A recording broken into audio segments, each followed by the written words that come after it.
क्या दोस्तों आपको पता है ओलंपिक में पहले भारतीय जिम्नास्टिक जज कौन बने हैं? राज्यसभा में सदन के नेता कौन बने? हाल ही में सिग्नेचर ब्रिज का निर्माण कहां किया जा रहा है? ऐसे ही 13 बड़ी खबरों को कवर करते हुए हमने आज का बोले तो 16 जुलाई 2021 का करंट अफेयर का वीडियो तैयार किया है। क्वालिटी की दृष्टि से बेस्ट यह वीडियो, आप लास्ट तक देखें। लास्ट में मैं आपसे एक क्वेश्चन पूछूंगा जिसका आंसर आपको नीचे कमेंट बॉक्स में देना है। और अभी तक आपने हमारी GK 2020 चैनल को सब्सक्राइब नहीं किया है तो सब्सक्राइब कीजिए, पास में जो बेल आइकन है उसे भी प्रेस कर दीजिए, क्योंकि आने वाले हर एक वीडियो की अपडेट आपको सबसे पहले मिले। चलिए बिना वक्त गंवाए स्टार्ट करते हैं पहले क्वेश्चन से। सिग्नेचर ब्रिज का निर्माण कहां किया गया है? इमेज में आप देख सकते हैं सिग्नेचर ब्रिज का निर्माण कहां किया गया है। यह निर्माण किया गया है हमारी कैपिटल नई दिल्ली में, यानी कि इस क्वेश्चन का सही आंसर है ऑप्शन सी, नई दिल्ली में यह सिग्नेचर ब्रिज का निर्माण किया गया है। इमेज में आप देख सकते हैं। और सिग्नेचर ब्रिज की 154 मीटर की ऊंचाई से दिल्ली वासियों को जल्द ही शहर का विहंगम दृश्य दिखाई दे सकेगा। और सिग्नेचर ब्रिज के 2 बड़े खंभों में लिफ्ट से लोग पुल की ऊंचाई तक पहुंच सकेंगे और गैलरी में एक बार में लगभग 50 लोग बैठ सकते हैं। तो इसी तरह के एक सिग्नेचर ब्रिज का निर्माण किया गया है हमारी कैपिटल दिल्ली में। और यहाँ दोस्तों लिफ्ट भी लगाई गई है और यहाँ पर एक कांच की दोस्तों है गैलरी और तकरीबन 50 लोग दिल्ली का नजारा देख सकते हैं। और यह देश का पहला ऐसा ब्रिज होगा जिसमें लोग लिफ्ट के माध्यम से ऊंचाई तक पहुंच सकेंगे। इमेज आप देख सकते हैं, लिफ्ट के माध्यम से ऊंचाई तक यहां पहुंच सकेंगे। और विदेश में स्थित एफिल टावर में भी इसी तरह की सुविधा है, लिफ्ट की सुविधा एफिल टावर में भी है। लेकिन यह सिग्नेचर ब्रिज की हाइट कितनी है वो भी एक मोस्ट इंपोर्टेंट क्वेश्चन बन सकता है।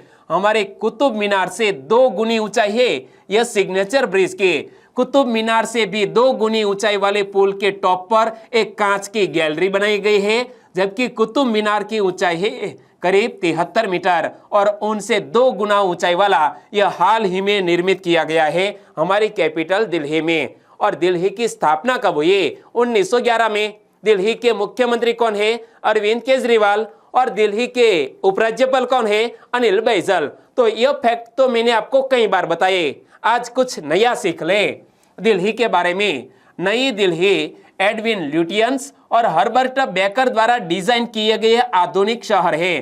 तो यह हमें याद रख लेना है कि दिल्ली का डिजाइन किसने तैयार किया है? हमारे दिल्ली का डिजाइन तैयार किया है एडविन ल्यूटियंस और हर्बर्ट बेकर ने। और महाभारत के समय में दिल्ली को पांडवों की राजधानी इंद्रप्रस्थ के नाम से जाना जाता था, यानी कि हमारी जो वर्तमान में दिल्ली है वो पांडवों की राजधानी इंद्रप्रस्थ। आपने महाभारत तो देखा ही होगा, इसमें इंद्रप्रस्थ की बात की गई है। और दरअसल महाभारत काल के समय इस जहां आज दिल्ली है वहां इंद्रप्रस्थ नाम का गांव हुआ करता था जहां पांडव रहा करते थे। तो यह हमारे पुराने इतिहास की बात वो भी आपको पता होनी चाहिए। और जब भी दिल्ली की बात आएगी तो बेसिक इंफॉर्मेशन के साथ मैं एडिशनल इंफॉर्मेशन भी आपको दूंगा जो एग्जामिनेशन के पॉइंट ऑफ व्यू से मोस्ट इंपोर्टेंट हो। और इसी तरह हर क्वेश्चन से जुड़े इंपॉर्टेंट फैक्ट मैं पेश करता हूं। तो हमारा यह तरीका आपको कैसा लगता है? अच्छा लगता है तो वीडियो को लाइक करना मत भूलिएगा। दूसरा क्वेश्चन है आपकी स्क्रीन पर, लोअर अरुण जल विद्युत परियोजना किस देश में विकसित की जा रही है? इमेज आप देख सकते हैं, क्या नाम है? लोअर अरुण जल विद्युत परियोजना किस देश में विकसित की जा रही है? हमारे पड़ोसी देश नेपाल में विकसित की जा रही है, यानी कि इस क्वेश्चन का सही आंसर है नेपाल देश।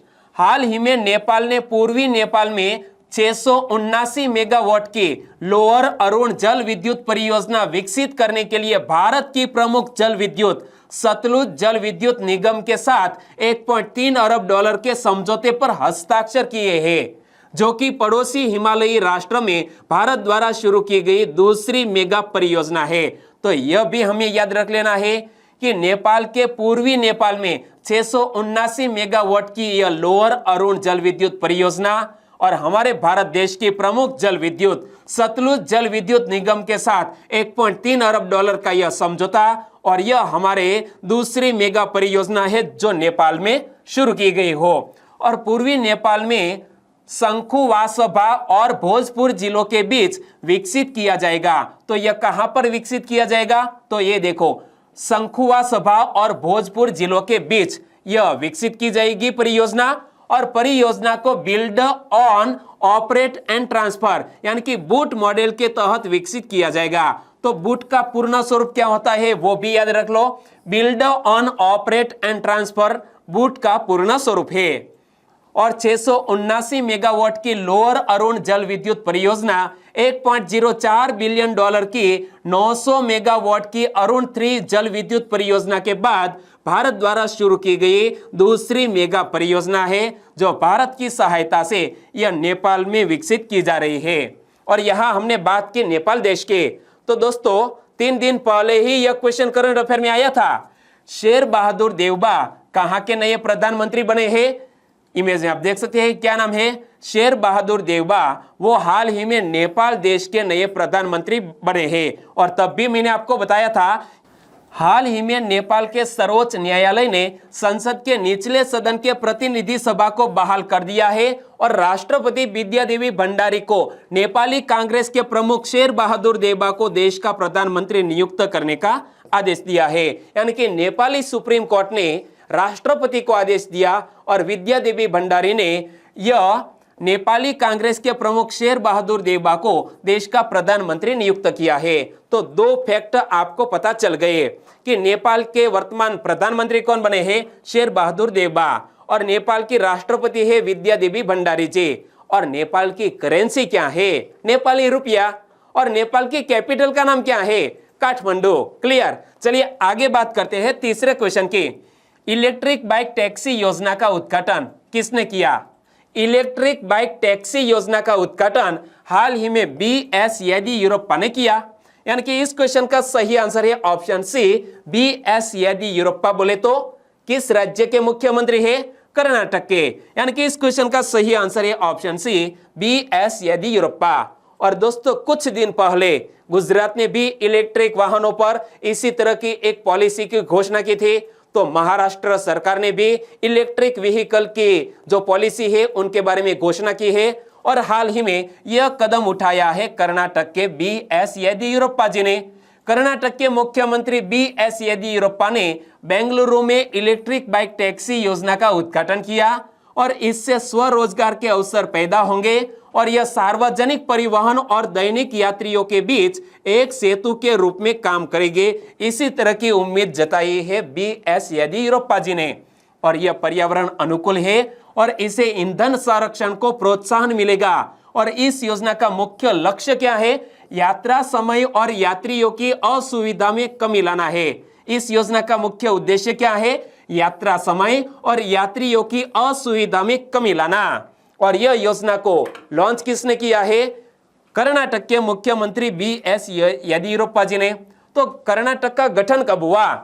1 नवंबर 1956 को कर्नाटक राज्य का गठन। और कर्नाटक की कैपिटल का नाम है बेंगलुरु। कर्नाटक के हाल ही के नए राज्यपाल कौन बन गए हैं? कर्नाटक के नए राज्यपाल बन गए हैं थावरचंद गहलोत। और थावरचंद गहलोत ने किसका स्थान लिया है? वजुभाई वाला का स्थान लिया है। और कर्नाटक के मुख्यमंत्री जिन्होंने इस योजना को लॉन्च किया है BS येदियुरप्पा।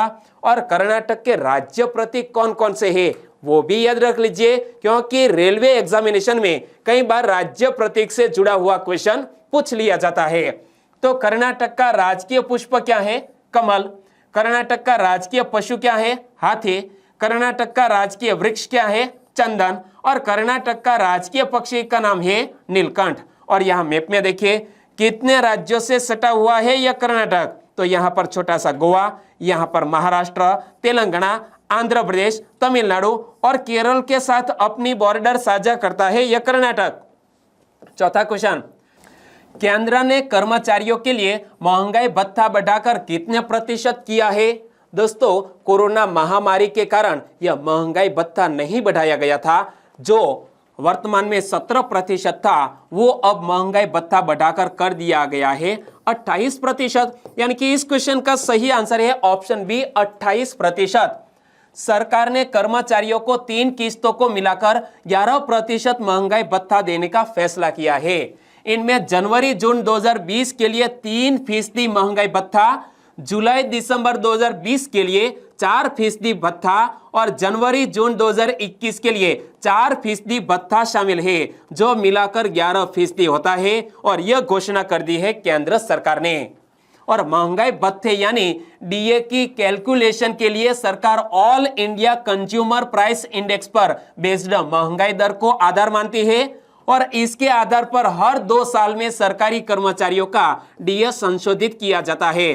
तो यह फैक्ट याद रख लीजिए कि महंगाई भत्ता किस तरह तय किया जाता है। महंगाई भत्ते यानी डीए की कैलकुलेशन के लिए सरकार all India consumer price index पर बेस्ड महंगाई दर को आधार मानती है और इसके आधार पर हर 2 साल में सरकारी कर्मचारियों का डीए संशोधित किया जाता है। और आप भी यदि गवर्नमेंट जॉब पा लेते हैं तो आपको पूरी तरह से पता चल जाएगा कि आखिरकार यह महंगाई भत्ता होता क्या है। लेकिन सबसे पहले हमारा काम है मेहनत करना और बाद में जब नौकरी मिल जाए तो आपको पता चल जाएगा कि यह डीए क्या है, टीए क्या है। TA means travelling allowance. 5वां क्वेश्चन, ओलंपिक में पहले भारतीय जिम्नास्टिक जज कौन बने? हमारे भारत के पहले ऐसे भारतीय व्यक्ति जो टोक्यो ओलंपिक में जिम्नास्टिक जज की कामगिरी करेंगे। तो यह जिम्नास्टिक जज का नाम क्या है? दीपक काबरा। यानी कि इस क्वेश्चन का सही आंसर है ऑप्शन बी दीपक काबरा। इमेज में आप देख सकते हैं दीपक काबरा ओलंपिक खेलों की जिम्नास्टिक इवेंट में जज के तौर पर चुने जाने वाले पहले भारतीय बन गए हैं। वह 23 जुलाई से शुरू हो रहे टोक्यो ओलंपिक में पुरुषों की लयबद्ध जिम्नास्टिक इवेंट में जज होंगे। यानी कि यह हमें याद रख लेना है कि हमारे भारत के यह दीपक काबरा किस इवेंट में जज के रूप में काम करेंगे? पुरुषों की लयबद्ध जिम्नास्टिक इवेंट में जज के रूप में काम करेंगे। बतौर जज 2010 राष्ट्रमंडल खेल दीपक काबरा का पहला इंटरनेशनल टूर्नामेंट था। वह 2014 के एशियाई खेलों युवा ओलंपिक में भी जज रह चुके हैं। उन्होंने इसके बाद 2018 में एशियाई खेलों में और राष्ट्रमंडल खेलों में भी यह काम किया। अर्जेंटीना में युवा ओलंपिक, विश्व कप जैसे अन्य इंटरनेशनल टूर्नामेंट में भी दीपक काबरा ने जज की भूमिका निभाई है और वो अब जा रहे हैं टोक्यो ओलंपिक में। और कल ही हमारे भारतीय ओलंपियन हिस्सा लेने के लिए रवाना होने वाले हैं। तो हमारे चैनल की ओर से यह सभी ओलंपियन को हमारी तरफ से ढेर सारी शुभकामनाएं और बेस्ट ऑफ लक। 6वां क्वेश्चन, राज्यसभा में सदन के नेता कौन बने? राज्यसभा में सदन के नेता बन गए हैं पीयूष गोयल साहब। यानी कि इस क्वेश्चन का सही आंसर है पीयूष गोयल। पीयूष गोयल ने किसका स्थान लिया है? थावरचंद गहलोत का स्थान लिया है, क्योंकि थावरचंद गहलोत कर्नाटक के नए राज्यपाल बन गए हैं और इसीलिए राज्यसभा में यह पद रिक्त हो गया। तो स्थान ले लिया है पीयूष गोयल ने। केंद्रीय मंत्री पीयूष गोयल को राज्यसभा में सदन का नेता नियुक्त किया गया है। उनकी नियुक्ति 6 जुलाई 2021 से प्रभावी है। वह थावरचंद गहलोत का स्थान लेंगे, जिन्होंने कर्नाटक के राज्यपाल के रूप में कार्यभार संभाल लिया है। और श्री पीयूष गोयल 2 बार के राज्यसभा सांसद, वर्तमान में एनडीए के उपनेता होने के साथ साथ कैबिनेट में केंद्रीय मंत्री भी है। वह केंद्रीय वस्त्र मंत्री, वाणिज्य एवं उद्योग मंत्री और उपभोक्ता मामले, खाद्य और सार्वजनिक वितरण मंत्री के रूप में कार्यरत है। और सदन का नेता सदन में सरकारी बैठकों और कार्य के आयोजन के लिए जिम्मेदार होता है। तो यह बात भी याद रख लीजिए कि यदि राज्यसभा में सदन का नेता नियुक्त किया गया है पीयूष गोयल साहब को, तो वो क्या कार्य करेंगे? सदन का नेता सदन में सरकारी बैठकों और कार्य के आयोजन के लिए जिम्मेदार होता है। 7वां question, the great big lion नामक पुस्तक किसके द्वारा चित्रित और लिखी गई है? हाल ही में सुर्खियों में आई है एक किताब जिसका नाम है द ग्रेट बिग लायन। एक छोटी सी 7 साल की बच्ची, उन्होंने इस किताब को लिखा है एवं चित्रित किया है और इस बाल लेखिका का नाम है क्रिसिस नाइट। यानी कि इस क्वेश्चन का सही आंसर है क्रिसिस नाइट। इमेज में आप देख सकते हैं द ग्रेट बिग लायन नामक पुस्तक बाल कौतुक क्रिसिस नाइट द्वारा चित्रित और लिखी गई है। और यह किताब एक शेर और 2 बच्चों की कहानी है। क्या? यह किताब एक शेर और दो बच्चों की कहानी है और किताब का नाम क्या है? The great big lion. और इस पुस्तक में दोस्ती, समावेशिता, वन्य जीव संरक्षण और कल्पना की दुनिया के बारे में बात की गई है। और पुस्तक पेंगुइन रैंडम हाउस इंडिया के पफिन छाप द्वारा प्रकाशित की गई है। तो इस किताब को किसने प्रकाशित किया है? पहले तो इस किताब की फ्रंट पेज को देखिए और इसका टाइटल क्या नाम है? The great big lion. और किसने लिखा है? क्रिसिस नाइट ने। और किसके द्वारा प्रकाशित की गई है? तो पेंगुइन रैंडम हाउस इंडिया के पफिन छाप द्वारा प्रकाशित की गई है। और क्रिसिस नाइट जो वर्तमान में कनाडा में रहती है, उन्होंने 1 साल की उम्र में पढ़ना सीखा। क्या 1 साल की उम्र में यह नाइट ने पढ़ना सीखा और उसने 3 साल की उम्र में अपनी नोटबुक में द ग्रेट बिग लायन की कहानी लिखना शुरू कर दिया। क्या सिर्फ 3 साल की उम्र में? दोस्तों, हम सही ढंग से बोल नहीं सकते, लेकिन यह क्रिसिस नाइट ने द ग्रेट बिग लायन की कहानी लिखना शुरू कर दिया। कितनी उम्र में? सिर्फ 3 साल की उम्र में। क्या बात है। 8वां क्वेश्चन, विश्व युवा कौशल दिवस कब मनाया गया? प्रति वर्ष वर्ल्ड यूथ स्किल डे मनाया जाता है 15 जुलाई को। यानी कि इस क्वेश्चन का सही आंसर है 15 जुलाई को विश्व युवा कौशल दिवस मनाया गया। विश्व भर में प्रति वर्ष 15 जुलाई को विश्व युवा कौशल दिवस आयोजित किया जाता है। इस दिवस के आयोजन का प्राथमिक उद्देश्य क्या है? युवाओं को आवश्यक कौशल बढ़ाने के महत्व को समझने में मदद करना है, ताकि उन्हें रोजगार, कार्य और उद्यमिता के बारे में महत्वपूर्ण निर्णय लेने में मदद मिल सके। और 18 दिसंबर 2014 को यूनाइटेड नेशंस की जनरल असेंबली ने एक प्रस्ताव पारित कर 15 जुलाई को विश्व युवा कौशल दिवस के रूप में नामित किया था। कब? 18 दिसंबर 2014 को। और यह दिवस इंचियोन घोषणा एजुकेशन 2030 की स्थापना को भी चिन्हित करता है, जो सतत विकास लक्ष्य 4 का एक हिस्सा है। क्या यह इंचियोन घोषणा एजुकेशन 2030 की स्थापना को भी चिन्हित करता है यह दिवस? और यह सतत विकास लक्ष्य यानी कि सस्टेनेबल डेवलपमेंट गोल्स 4 का भी एक हिस्सा है।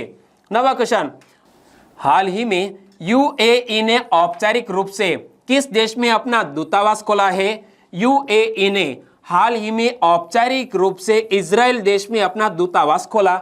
यानी कि इस क्वेश्चन का सही आंसर है ऑप्शन सी, इजराइल देश। संयुक्त अरब अमीरात यानी कि यूएई ने औपचारिक रूप से इजराइल में अपना दूतावास खोल दिया। दोनों देशों ने पिछले साल ही अपने राजनयिक संबंधों को स्थापित करने की घोषणा की थी और तब भी मैंने आपको करंट अफेयर में बताया था। और यूएई पहला खाड़ी देश है जिसने इजराइल में दूतावास खोला है। तो यहां से भी क्वेश्चन बन सकता है, इजराइल देश में दूतावास खोलने वाला पहला खाड़ी देश कौन है? इसी तरह का क्वेश्चन एग्जामिनेशन में पूछ लिया जाए तो हमारा आंसर होना चाहिए संयुक्त अरब अमीरात। 10वां क्वेश्चन, 264 करोड़ रुपए के खर्च से बनी एक्वाटिक गैलरी का उद्घाटन किसने किया? दोस्तों, आज ही उद्घाटन होने वाला है। 264 करोड़ रुपए की लागत से बनी एक्वाटिक गैलरी का उद्घाटन हमारे देश के प्रधानमंत्री नरेंद्र मोदी जी वर्चुअल तरीके से आज ही उद्घाटन करने वाले हैं। यदि आप देरी से यह वीडियो देख रहे हैं तो उद्घाटन हो चुका है। कहां पर? गुजरात की साइंस सिटी। साइंस सिटी कहां पर है? अहमदाबाद और गांधीनगर के बीच है यह साइंस सिटी, जहां पर यह एक्वाटिक गैलरी का निर्माण किया गया है। लागत आई है 264 करोड़ रुपए। हमारे प्रधानमंत्री श्री नरेंद्र भाई मोदी जी ने गुजरात में वीडियो कॉन्फ्रेंसिंग के जरिए कुल 7 प्रोजेक्ट का लोगों को समर्पित करेंगे आज ही।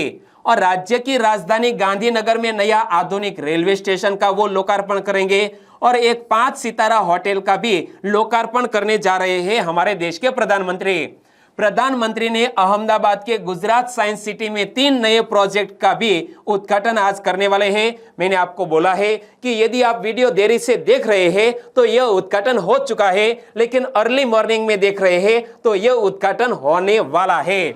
264 करोड़ रुपए के खर्च से बनी एक्वाटिक गैलरी में 68 टैंक, शार्क और समुद्री जीवों सहित 188 प्रजाति की 11,600 मछलियां के साथ 28 मीटर की पानी की अंदर की टनल शामिल है। क्या 28 मीटर की पानी के अंदर की टनल भी इस एक्वाटिक गैलरी में शामिल है, जिसका उद्घाटन हमारे देश के प्रधानमंत्री आज करने वाले हैं। और 127 करोड़ रुपए के खर्च से बनी रोबोटिक गैलरी में कृषि, स्वास्थ्य, अंतरिक्ष, सुरक्षा सहित 79 प्रकार के 200 से अधिक रोबोट है। क्या 200 से अधिक रोबोट वाले एक रोबोटिक गैलरी भी यह साइंस सिटी में बनाई गई है। यानी कि साइंस सिटी में पूरा एक दिन आप देखो तो भी पूर्ण नहीं होगा।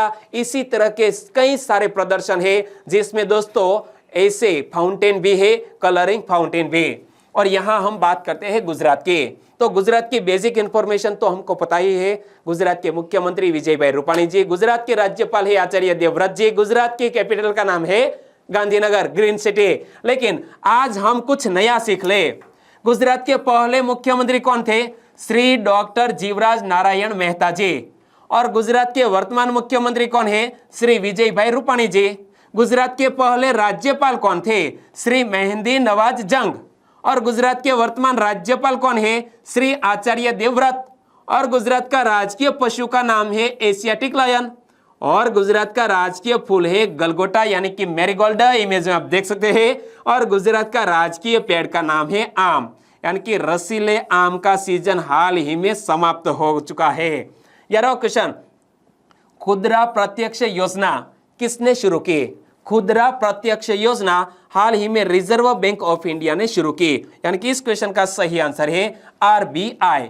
भारतीय रिजर्व बैंक ने खुदरा निवेशकों के लिए आरबीआई रिटेल डायरेक्ट योजना शुरू की है, जिसके माध्यम से वे प्राथमिक और माध्यमिक दोनों सरकारी प्रतिभूतियों को प्रत्यक्ष खरीद और बेच सकते हैं।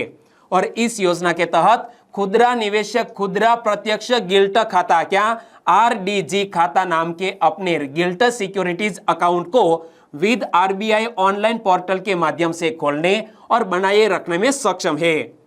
और यह जब आरबीआई की बात आई तो आरबीआई के वर्तमान गवर्नर है शक्तिकांत दास। कौन से नंबर के हैं आपको पता है तो नीचे कमेंट सेक्शन में जरूर बताना। और आरबीआई का हेडक्वार्टर स्थित है मुंबई में। आरबीआई की स्थापना होती है 1 अप्रैल 1935 को।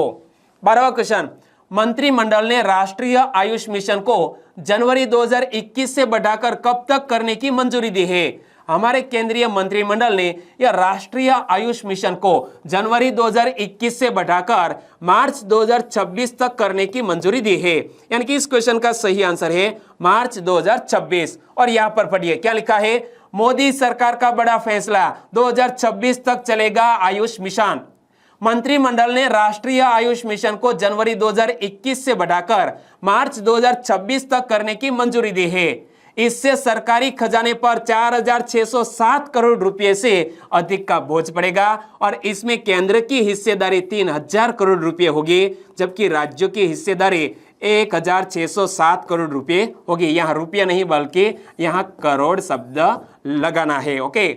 और नेशनल आयुष मिशन को 2021-22 से लेकर 2025-26 तक जारी रखने का निर्णय लिया गया है। और इस योजना के क्रियान्वयन से आयुष प्रणाली की शिक्षा और प्रशिक्षण का भी विस्तार किया जाएगा। 13वां और लास्ट क्वेश्चन, महाराष्ट्र के किस जिले में अद्वैत दंडवते ने आनंद घर पहल शुरू की है? पहले तो नाम याद रख लीजिए कि यह महाराष्ट्र के एक जिले में अद्वैत दंडवते ने एक आनंद घर पहल शुरू की है। तो यह आनंद घर पहल महाराष्ट्र के जलगांव जिले में शुरू की गई है। यानी कि इस क्वेश्चन का सही आंसर है जलगांव। महाराष्ट्र के जलगांव जिले में कूड़ा बीनने और मजदूरी करने वाले बच्चों के लिए अद्वैत दंडवते ने एक पहल आनंद घर की शुरुआत की थी, जहां ऐसे बच्चों को पौष्टिक भोजन और शिक्षा दी जाती है जो ऐसे कूड़ा बीनने का काम करते हैं या मजदूरी करते हैं। ऐसे बच्चों को एक आनंद घर में पौष्टिक भोजन देने की व्यवस्था यह जलगांव के एक समाज सेवक अद्वैत दंडवते ने की है। यानी कि इस क्वेश्चन का सही आंसर है दोस्तों जलगांव। और दोस्तों इसी तरह की पहल हमारे देश को, मानवता को जिंदा रखती है। 7 साल से बस्ती में चलने वाली इस उपक्रम 2020 मार्च में कोरोना के बढ़ते केसेस को ध्यान में रखते हुए कुछ समय के लिए बंद किया गया था और इसके बाद अगले 3 महीने हमने कोविड रिलीफ फंड में भी सहभाग लिया है और इसी तरह की बात अद्वैत दंडवते ने की है। और बस्तियों में रहने वाले बच्चों की शिक्षा न रुके, इसीलिए संडे लाइब्रेरी उपक्रम की भी शुरुआत यहाँ पर की गई है। और अब बात करते हैं लास्ट वीडियो के क्वेश्चन की। लास्ट वीडियो में मैंने आपसे क्वेश्चन पूछा था, हाल ही में सुर्खियों में रहा लेमरू हाथी रिजर्व किस राज्य में स्थित है? यह देश का पहला हाथी रिजर्व है, नाम है लेमरू। कहां पर बनेगा? छत्तीसगढ़ में। यानी कि इस क्वेश्चन का सही आंसर था छत्तीसगढ़। लगभग सभी दोस्तों ने बिल्कुल सही जिक्र किया है छत्तीसगढ़। इनमें से कुछ फ्रेंड के नाम लेना चाहूंगा, तो वो है परमार खुशबू ने इस क्वेश्चन का सही आंसर दिया, विथ डिटेल में बताया। Thank you so much. हमारे और भी सब्सक्राइबर फ्रेंड है हितेश सोलंकी, मुकुल कुमार सिंह, आपका आंसर बिल्कुल सही। हमारा एक फ्रेंड है जिसका नाम है श्याम जरेडा, उन्होंने लिखा है कि सर मुझे वो पीडीएफ फाइल चाहिए जो आप एक्सप्लेन करते हो, पढ़ाते हो। तो मैं आपसे बताना चाहूंगा कि हमारी टेलीग्राम चैनल है GK 2020 और यह टेलीग्राम चैनल की लिंक नीचे डिस्क्रिप्शन में लिंक दे दी है। वहां पर आप क्लिक करके हमारी टेलीग्राम चैनल के साथ जुड़ जाइए, वहां से यह फाइल आपको मिल जाएगी। और सेनवा संजय भाई ने इस क्वेश्चन के बारे में डिटेल में बताया है, thank you so much. Meera Rawalia, Jignesh Vaghela, FA Qureshi, Sajan Valvi और जोगराज्या महेश, सभी दोस्तों को बहुत बहुत धन्यवाद। और आज के वीडियो का क्वेश्चन ए रहा स्क्रीन पर, हाल ही में हेनरिटा फॉर ने अपने पद से इस्तीफा दे दिया, वे कौन थे? 4 ऑप्शन आपकी स्क्रीन पर है। बताइए, हेनरिटा फॉर ने अपने पद से इस्तीफा दे दिया है तो वो कौन से पद पर थे? सही ऑप्शन चुन लिया है तो आंसर दीजिए नीचे कमेंट बॉक्स में। और वीडियो वाकई में आपको अच्छा लगा है, हेल्पफुल लगा है, तो आपके दोस्तों को फेसबुक, व्हाट्सएप या टेलीग्राम के जरिए इस वीडियो के लिंक शेयर करना मत भूलिएगा। बस छोटी सी उम्मीद के साथ वीडियो खत्म करते हैं, फिर मिलेंगे नए करंट अफेयर वीडियो के साथ। तब तक के लिए टेक केयर एंड जय हिंद।